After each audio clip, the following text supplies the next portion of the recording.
Borpathar ka krajan naka checking get along drugs kinep thulam.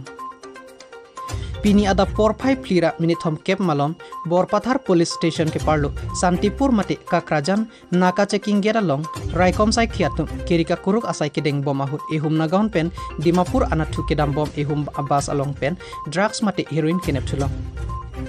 Bangso drugs pangrum pet pen 28 grams lapen bangso drugs pangrum pet pen bojar mate hitia long ador lak isia bak duji pusi raikom sai khiatum karjo hut pachini dun.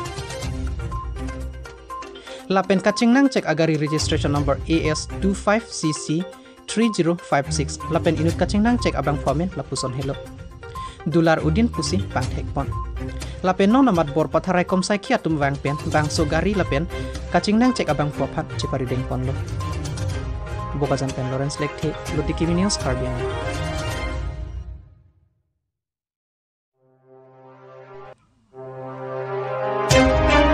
Dolamara along ihum sangki pon LP truck ahem konglong kaching koy. Kedam tang ni phai phor ni Dolamara police station ke parlo PWD road Dolamara rock dak arleng along ihum LP truck sangki pon ahem konglong kaching koy. Lakhain koy truck Dwarbaguri constituency ke parlo Dolamara police station ke parlo Dolamara lames along sangki pon bom ahut ehum LP truck kaching koy.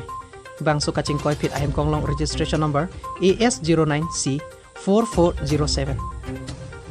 Dolamara lames along sangki pon bom ahut Dolamara PWD road rock dak arling along adu kekek pik ajo sangki pon bom ahut chingkoi phitlo pusi bir tarib dun long.